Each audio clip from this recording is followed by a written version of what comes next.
សួរបងចាំបងខ្ញុំមានសំណួរខ្លះពាក់ព័ន្ធនឹងប្រភេទធុងសារធាតុបងសម្រាប់ប្រភេទធុងសារធាតុគឺមានពីរប្រភេទបងគឺមានប្រភេទ inox ប្រភេទធុងស្មាច់បងចឹងសម្រាប់ការប្រើប្រាស់មិនដែរបងចំពោះហ្នឹងហើយចំពោះធុងចម្រោះរបស់យើងជាទូទៅវាមានពីរប្រភេទទី1បាទដូចតាក់ទងជាមួយនឹងប្រភេទ inox ហើយ inox មានច្រើនខ្សែទាំងតូចនិងធំហើយនឹងមួយប្រភេទទៀតគឺប្រភេទ fiberglass ឬក៏ប្រភេទយើងសម័យហៅស្មាច់ណាហើយស្មាច់នេះមែនតើទៅវាមានច្រើនពណ៌ច្រើនប្រភេទក៏ប៉ុន្តែលក្ខណៈពិសេសតែមួយខុសទៅពណ៌ទេដើម្បីឲ្យដឹងពីលក្ខណៈពិសេសវាបងអាចមកគៀកតិចមកដើម្បីយើងស្វែងយល់អំពីប្រភេទនេះបាទអញ្ចឹងប្រភេទ fiber នេះអ្នកខ្លះគេហៅស្មាច់ហ្នឹងទៅបាទអ្នកខ្លះគេហៅជ័រហ្នឹងទៅអានេះវាជាប្រភេទសរសៃfiberglass មួយដែលរុំវាច្រើនទៅតបដើម្បីឲ្យការប្រើប្រាស់សបកនេះវាធន់ជាមួយនឹងប្រសិទ្ធភាពទឹករបស់យើងព្រោះដោយសារធុងនេះត្រូវបានដាក់នៅក្នុង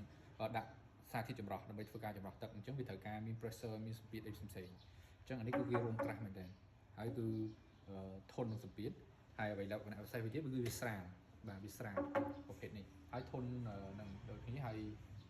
អានេះការប្រើប្រាស់វាមិនមែនថាទូចមកគេប្រើហ្នឹងអត់ទេប្រភេទខ្នាតធំក៏គេប្រើប្រភេទសាច់បែបហ្នឹងមានដែរមានដល់មុខកាត់80មុខកាត់1ម៉ែត្រអីក៏គេប្រើប្រភេទហ្នឹងដែរហ្នឹងហើយនេះទី2តាក់ទងជាមួយនឹងប្រភេទ inox បាទប្រភេទ inox គឺវាជាលក្ខណៈពិសេសមួយបែបទៀតវាមានលក្ខណៈមួយទៅស្អាតបើរៀបចំជាលក្ខណៈក្នុងរោងចក្រមើលទៅលក្ខណៈស្អាតភ្លឺថ្លាល្អបាទហើយវាមានលក្ខណៈធន់នឹងសម្ពាធដូចគ្នាអញ្ចឹងចំពោះការប្រើប្រាស់អ្នកនៅខាងរោងចក្រអីផ្សេងពាក្យច្រើនគេនិយមបែបនេះគេនិយមប្រភេទ inox នេះអញ្ចឹងនិយាយជារួមមកទាំងពីរនេះវាល្អដូចគ្នា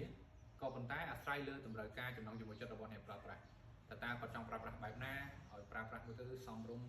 តាមលទ្ធភាពរបស់គាត់ព្រោះជាទូទៅប្រភេទនេះតម្លៃខ្ពស់ជាងប្រភេទ fiber ហើយអញ្ចឹងគឺ